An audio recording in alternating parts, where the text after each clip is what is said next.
बच्चों, कैसे हो सब। मैं आलोक सतीश श्रीवास्तव अपने YouTube चैनल एग्जाम विनर्स में आपका स्वागत करता हूँ। आज हम लोग क्लास 10 का सब्जेक्ट जो कि साइंस का पोर्शन है केमिस्ट्री, उसका पहला chapter chemical balance and equation पे काम करेंगे। आपके एग्जाम को देखते हुए हम लोग मैराथन क्लासेस स्टार्ट कर रहे हैं, जो कि बहुत ही कम समय में आपके पूरे चैप्टर को एक वीडियो के माध्यम से या मैक्सिमम 2 वीडियो के माध्यम से कवर किया जाएगा। एग्जाम टाइम में इन्होंने अभी तक कुछ भी नहीं पढ़ा है, वो यदि पढ़ने का मूड बना चुके हैं तो हम लोग के साथ कंटिन्यू करते हुए अपने एग्जाम को प्रिपेयर कर सकते हैं और अच्छे मार्क्स गेन कर सकते हैं। ओके बच्चों, तो हम लोग स्टार्ट करने चल रहे हैं अपना पहला chapter chemical reaction and equation की मैराथन क्लासेस रहेंगी। शॉर्ट नोट्स आपको हमारे टेलीग्राम चैनल पर प्रोवाइड कर दिए जाएंगे। तो सबसे पहले देखते हैं केमिकल रिएक्शन क्या होता है। ओके, तो सबसे पहले जानते हैं केमिकल रिएक्शन के बारे में।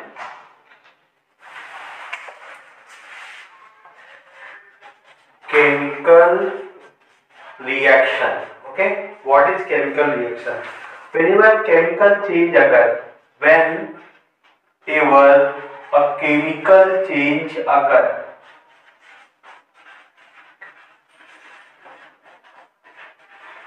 Right, we can say that जब कभी भी केमिकल चेंज अकर होता है तो हम वहां पे क्या बोलते हैं? We can say that a chemical reaction has taken place. वहां पे हम ये बोलते हैं कि जब भी कोई केमिकल चेंज हुआ तो ये बोला जाता है कि वहां पे केमिकल रिएक्शन अकर हुई। जैसे एग्जांपल के तौर पे समझेंगे हम लोग तो food get digested, food gets digested in our body.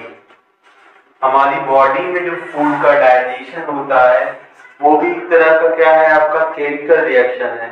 And second one would be the rusting of iron. आप सबने सुना होगा कोरोजन के बारे में, रस्टिंग ऑफ आयरन। दूसरा क्या है आपका? Rusting of iron. They are basically known as the chemical reaction, right. इसके बाद फिर हम बात करेंगे केमिकल इक्वेशन क्या होता है।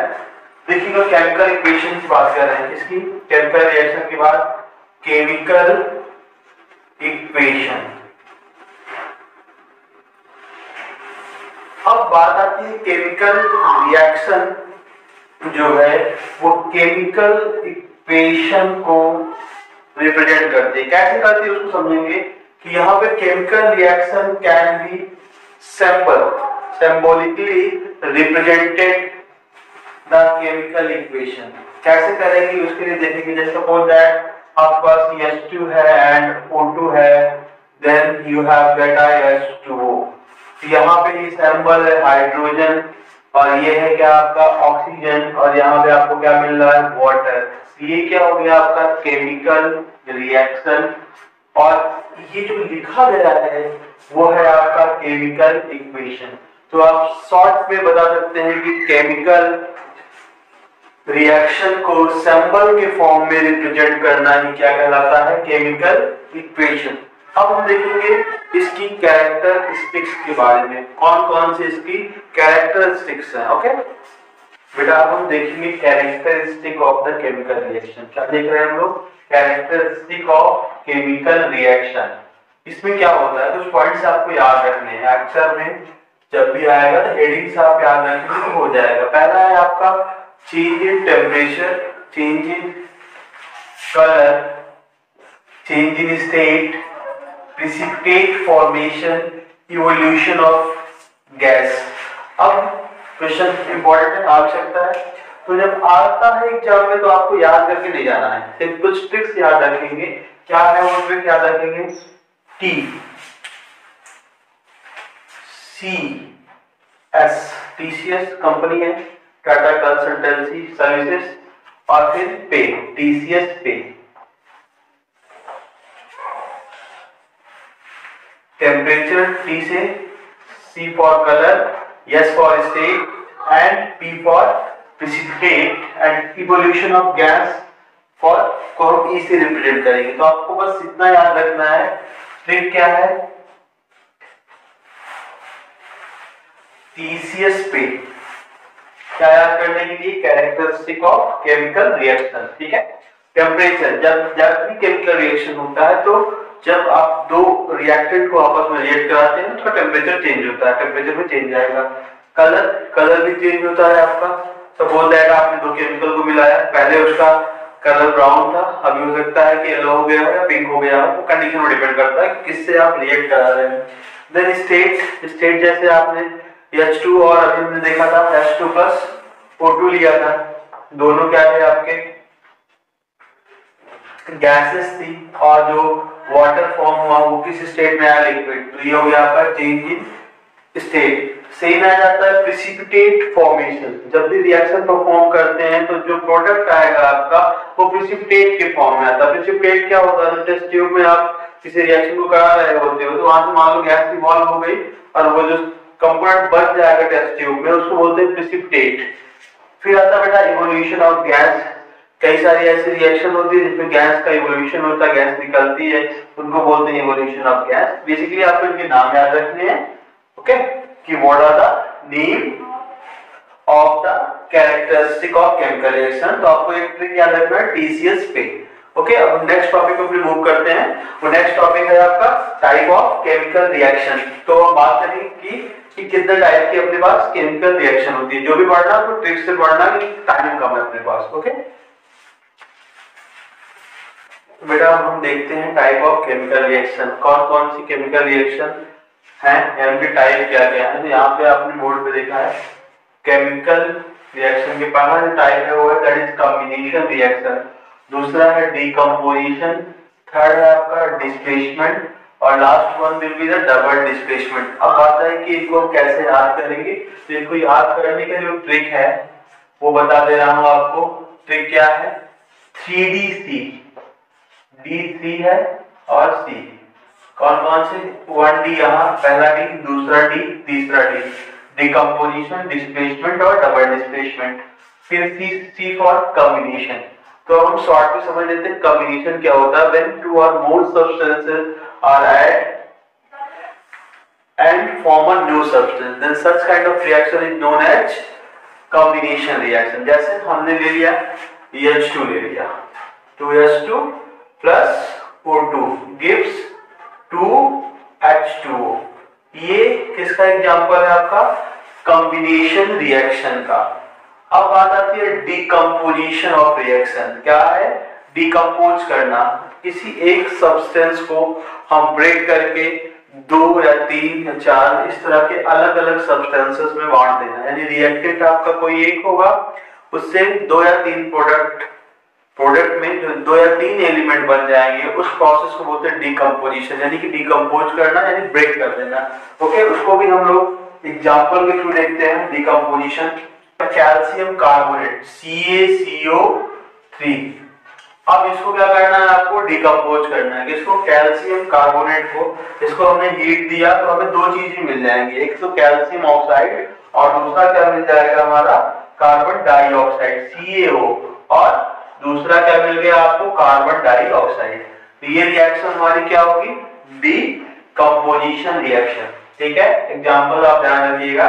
अब बात करते हैं डिस्प्लेसमेंट रिएक्शन की। जैसा कि नाम से आपको मालूम पड़ रहा है, डिस्प्लेसमेंट का मतलब होता है कि जो आपका एक मोर रिएक्टिव एलिमेंट जो होगा उसमें से जो दूसरा नॉट उससे कम रिएक्टिव होगा उसको क्या करेगा, डिस्प्लेस कर देगा, यानी more reactive element displaces less reactive element. यहाँ नीचे देखिएगा more reactive element, reactivity series आप याद रखेंगे, उसका भी ट्रिक मैं बता दूंगा। मोर रिएक्टिव कंपोनेंट्स जो होते हैं वो लेस रिएक्टिव को क्या करते हैं, डिस्प्लेस कर देते हैं, आप उनके प्लेस से हटा देते हैं। एग्जांपल के थ्रू देखेंगे तो ज्यादा बेटर रहेगा। हमने एग्जांपल में ले लिया Fe और कॉपर सल्फेट, Fe लिया है और कॉपर सल्फेट लिया है CuSO4। आपको मालूम है रिएक्टिविटी सीरीज में कि Fe क्या है आपका, मोर रिएक्टिव है किसके कंपैरिजन में, कॉपर की कंपैरिजन में, यानी कॉपर लेस रिएक्टिव है, तो वो क्या करेगा, Fe कॉपर को डिस्प्लेस कर देगा। यहाँ पे क्या बन जाएगा आपका प्रोडक्ट में, इसको डिस्प्लेस जब करेगा तो यहाँ पे बन जाएगा फेरस सल्फेट FeSO4 और आपका कॉपर मेटल लिबरेट हो जाएगा।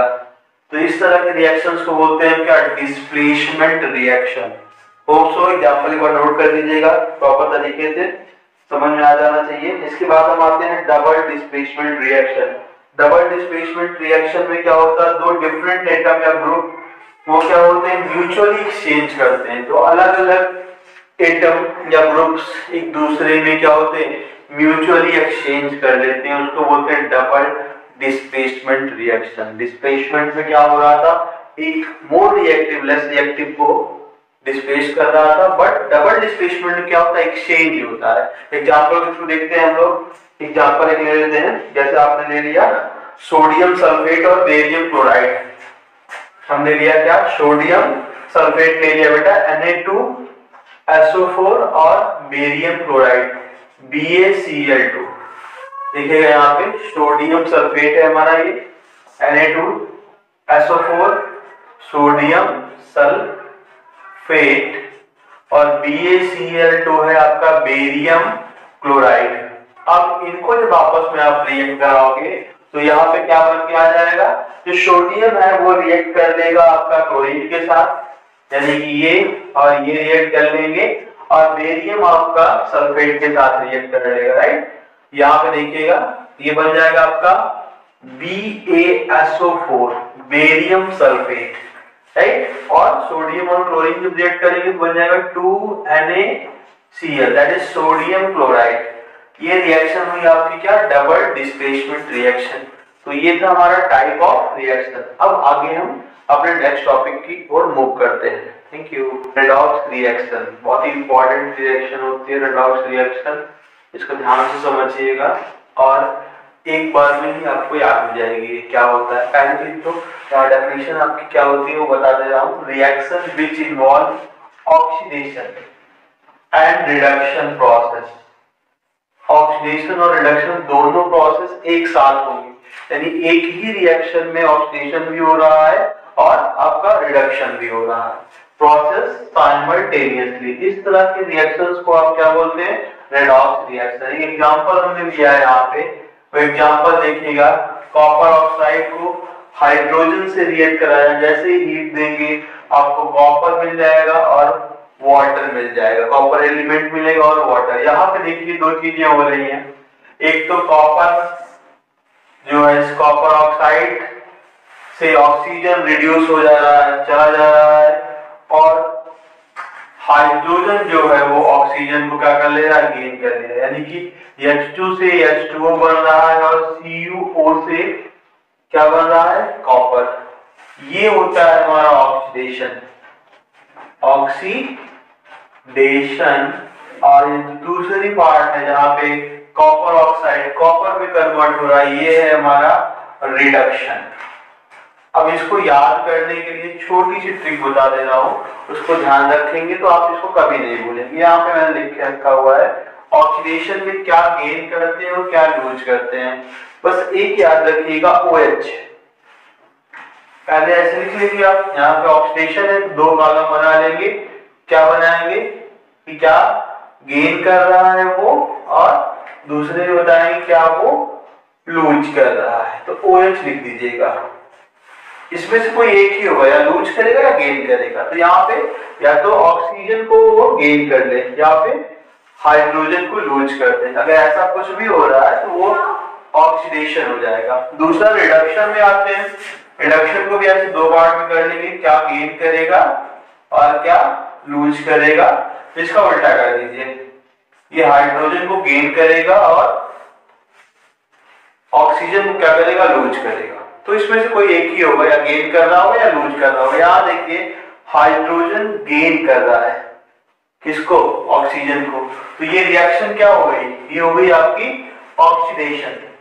इसमें देखिएगा कॉपर ऑक्साइड ऑक्सीजन को क्या कर रहा है, लूज कर रहा है। लूज कर रहा है तो क्या हो जाएगा बेटा, रिडक्शन।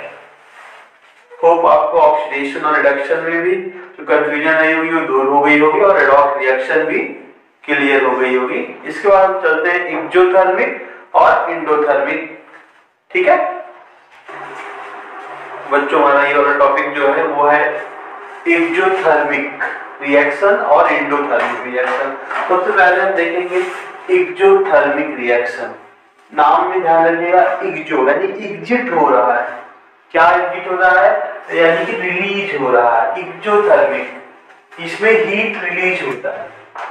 क्या रिलीज होता है, heat, along with the formation of product, product बनेगा, साथ के साथ वो क्या करेगा, हीट रिलीज करेगा, यानी एनर्जी को क्या करेगा, रिलीज करेगा, उसको बोलते हैं exothermic. Simply you can say that evolution of heat, क्या करता है, इवॉल्व करता है, इवोल्यूशन ऑफ हीट, इसमें हीट जो है इवॉल्व होती है, बाहर निकलती है। एग्जांपल देखिएगा, मीथेन लिया है हमने CH4 और ऑक्सीजन लिया है 2O2, बन गया आपका कार्बन डाइऑक्साइड और वाटर 2H2O, और प्लस आपका हीट या एनर्जी आपकी यहाँ पे रिलीज होगी, राइट। एक और एग्जांपल है आपका रेस्पिरेशन, ऑब्जेक्टिव क्वेश्चन में इस बार पूछ सकता है, रेस्पिरेशन एक्सोथर्मिक है या एंडोथर्मिक है, then you have to tick on exothermic. दूसरा है डिकम्पोजिशन ऑफ वेजिटेबल और किचन वेस्ट, जो किचन में आपके वेस्ट निकलते हैं या वेजिटेबल जो होती है उनको डिकम्पोज करते हैं, क्या बनाने के लिए, कंपोस्ट। आपने सुना होगा वर्मी कंपोस्ट, आजकल ऑर्गेनिक फार्मिंग का बहुत चलन चल रहा है जिसमें हम लोग यूज करते हैं। तो जो कंपोस्ट बन रहा है वेजिटेबल को डिकम्पोज करके, वो भी एक तरह का कौन सी रिएक्शन होती है, एक्सोथर्मिक, यानी कि वहां पे क्या होता है, हीट का इवोल्यूशन होता है, राइट। अब हम आते हैं नेक्स्ट टॉपिक पे, that is endothermic reaction. Endothermic, यहाँ पे क्या होता है, एब्जॉर्ब करते हैं किसको, हीट को। एक लाइन में सब लिखना हो तो क्या है आपका, एब्जॉर्प्शन ऑफ हीट, क्या है बेटा ये, एब्जॉर्प्शन ऑफ हीट। इसमें हीट की रिक्वायरमेंट होती है, हीट चाहिए होता है उस रिएक्शन को परफॉर्म करने के लिए। Required energy in the form of heat, heat हो सकता है, एनर्जी कई सारे फॉर्म है हमारे, लाइट हो सकता है, सनलाइट हो गया जैसे, दूसरा क्या है, या इलेक्ट्रिसिटी, इनकी रिक्वायरमेंट होती है उस रिएक्शन को परफॉर्म करने में। हमने लिया है एक एग्जांपल लिखिएगा, बेरियम हाइड्रोक्साइड, क्या लिया आपने, बेरियम हाइड्रोक्साइड, मैं नाम लिख दे रहा हूं, आप नाम लिख देंगे बहुत अच्छा रहेगा, हाइड्रोक्साइड। और यहां पे लिया अमोनियम क्लोराइड, अमोनियम क्लोराइड। अब क्या फॉर्म कर रहा है, प्लस हीट, जब इसको हीट देंगे, हीट एब्जॉर्ब करेगा, बेरियम क्लोराइड, बेरियम क्लोराइड मिल गया बेटा आपको, और अमोनियम हाइड्रोक्साइड मिल गया यहाँ पे, अमोनियम हाइड्रोक्साइड और बेरियम क्लोराइड। तो ये इसमें हीट की रिक्वायरमेंट आपको पड़ती है, तो ये होता है एंडोथर्मिक रिएक्शन। अब इसके बाद दो टॉपिक आपके बच रहे हैं, डेंसिटी बच रहा है हमारा, कोरोजन बच रहा है, उसके बाद एक है बैलेंसिंग ऑफ केमिकल इक्वेशन, उनको भी नेक्स्ट स्टेप में देख के खत्म करते हैं, ऐसी वीडियो में खत्म करते हैं, ताकि आपका चैप्टर पूरा कंप्लीट हो जाए, फिर हम उसे क्वेश्चंस की ओर बढ़ेंगे। ओके, अब बने रहिए बेटा। हमारा नेक्स्ट टॉपिक है कोरोजन। कोरोजन के बारे में हम सभी लोग जानते हैं, आप सभी ने पढ़ा भी होगा, इसके बारे में सुना तो जरूर ही होगा। तो कोरोजन क्या होता है, एक प्रोसेस होता है आपका, एक रिएक्शन है। क्या रिएक्शन है आपका, मेटल जो होते हैं आपके, metal elements, metal attracted by the substances around us, उनके आसपास जो सब्सटेंसेस होते हैं उनसे वो अट्रैक्ट हो जाते हैं। कौन कौन से सब्सटेंसेस हो सकते हैं वो, मॉइस्चर है, एसिड है, और भी इस तरह के सब्सटेंस जिनका इंपैक्ट उस मेटल पे पड़ता है, वो उसको क्या कर देते हैं, कोरोड कर देते हैं, कोरोजन। उस प्रोसेस को कोरोजन बोलते हैं कि मेटल का अपने आसपास प्रेजेंट सब्सटेंस के थ्रू अट्रैक्ट होना क्या कहलाता है, कोरोजन कहलाता है। एग्जांपल के तौर पे आप देखेंगे तो रेडिश ब्राउन कोटिंग क्रिएट होती है आयरन पे, इसको आप जंग या मुर्चा बोलते हैं, ठीक है, इसको बोलते हैं reddish brown coating on iron. दूसरा आपने देखा होगा आपके पास जो सिल्वर होती है, चांदी होती है, करने हमारे मदर या और सिस्टर वगैरह यूज करती हैं सिल्वर के ऑर्नामेंट्स, तो कुछ टाइम बाद काले पड़ जाते हैं, ब्लैक कोटिंग ऑन सिल्वर, ये भी क्या है, कोरोजन का एक टाइप है। दूसरा आपने देखा होगा जो आपके यहाँ पूजा घर में बर्तन यूज होते हैं, कॉपर के जो भी बर्तन लोग पानी पीने के लिए यूज करते हैं, वो कुछ टाइम बाद ग्रीन कलर की कोटिंग हो जाती है उसके ऊपर। जो ग्रीन कोटिंग है वो भी क्या है, कोरोजन का इम्पैक्ट है। तो ग्रीन कोटिंग ऑन कॉपर। तो ऐसे दो चार याद रखिएगा, बाकी डिटेल में आप अगर जानना चाहते हैं तो तो अभी भी आपके पास टाइम है, आप बुक उठा के उस पर देख सकते हैं और डिटेल में कैसे क्या होता है प्रोसेस, क्योंकि हम यहाँ पे मैराथन क्लासेस कर रहे हैं तो बहुत शॉर्ट में ही लेके चलेंगे, बट ये है कि मेन टॉपिक आपके कवर हो जा रहे हैं। फिर आता है बेटा रेंसिडिटी। रेंसिडिटी क्या होता है? When fat and oil are oxidized, जब फैट और ऑयल्स क्या होते हैं, ऑयल जो है वो ऑक्सीडाइज जाते हैं, they become rancid, वो क्या कहलाते हैं? रैंचिड। एंड देयर स्मेल, उनकी स्मेल और टेस्ट वो भी क्या होते हैं? चेंज हो जाते हैं। इसीलिए क्या करते हैं, फूड प्रिजर्वेटिव का हम यूज करते हैं, इसको बोलते हैं antioxidants are added to food. क्या लिखा है? कंटेनिंग फैट एंड ऑयल, यानी फैट और ऑयल को मेंटेन करने के लिए हम क्या करते हैं? एंटीऑक्सीडेंट्स का यूज करते हैं। हमारा लास्ट टॉपिक इसके बाद है केमिकल बैलेंस, उसका प्रोसीजर जान लेंगे, फिर ये चैप्टर हमारा खत्म हो जाएगा, हम नेक्स्ट चैप्टर की ओर मूव करेंगे। कोई भी डाउट रहता है उसके बाद भी आप कमेंट सेक्शन में कमेंट करके बता सकते हैं, ठीक है। तो जो हमारा लास्ट टॉपिक है बैलेंसिंग ऑफ केमिकल इक्वेशन। तो बैलेंसिंग ऑफ केमिकल इक्वेशन बहुत ही सिंपल प्रोसेस है। अभी जो आपके 10th के लेवल पे है उसमें क्या होता है? Number of atom of each element involve in the reaction remain same as reactant and product. Reactant और प्रोडक्ट में जो नंबर ऑफ आपके एलिमेंट्स होंगे वो क्या होंगे? सेम होंगे, ठीक है ना। कैसे सेम होंगे? एग्जांपल दिया हुआ, उसको बैलेंस करना है। Fe3H2O गिव्स Fe2O3 और H2O। आप रिएक्टेंट एक साइड लिख लेंगे और एक साइड लिख लेंगे प्रोडक्ट। ऐसे करके करिएगा, वहां पे डायरेक्ट करने के पे आपके मार्क्स कर सकते हैं। पहले यहाँ पे देखेंगे हम Fe है हमारा एलिमेंट, यहाँ पे Fe कितना है? 1 है, इस साइड कितने हैं आपके? 2 है, ठीक है ना। अभी क्या करना है आपको? हाइड्रोजन लिखना है, हाइड्रोजन 2 है, इस साइड भी 2 है। अब यहाँ पे फिर आप सेम एज ऑक्सीजन लिखेंगे, यहाँ 1 है और यहाँ पे 3 है। अब इसको बेटा बैलेंस करना चालू करेंगे, राइट। कितना पे करने पे बैलेंस हो जाएगा? एक्चुअली में ये रिएक्शन थोड़ी सी गलत लिख होती है, ये रहेगी ये Fe3O4 ये होनी चाहिए, या कुछ भी दिया हो, व्हाटएवर जो भी दिया हो आप उसको कर लेंगे। जैसे यहाँ पे है 3 है और यहाँ पे ऑक्सीजन आपके कितने हैं? 4 है, ठीक है ना। तो हम क्या करते हैं, आपने देखा कि आपका ये पहले फर्स्ट जो भी आपने देखा है वहां शुरू करेंगे। यहाँ पे देखा कि यहाँ पे 3 नहीं है, इस साइड में क्या करेंगे? 3 का मल्टीप्लाई कर देंगे। 3 का मल्टीप्लाई करेंगे तो ये हो जाएगा 3Fe plus H2O gives Fe3O4 plus H2। अभी आप देख रहे हैं, इसके लिए हम लिखेंगे तो यहाँ पे भी 3 हो जाएगा आपका रिएक्टेंट, और बाकी सब ऐसे इधर बैलेंस इधर बैलेंस। ये लास्ट में जब आएंगे, ये देखिए रिएक्टेंट प्रोडक्ट बराबर, हाइड्रोजन भी अभी बराबर चल रहा है, ऑक्सीजन यहाँ पे 4 है, यहाँ 1 है। इस साइड हम क्या करेंगे? 4 का मल्टीप्लाई कर देंगे। कितने का मल्टीप्लाई कर देंगे? 4 का मल्टीप्लाई कर देंगे इधर, ठीक है। तो इधर ऑक्सीजन जहां पे वहां 4 का मल्टीप्लाई कर लीजिए।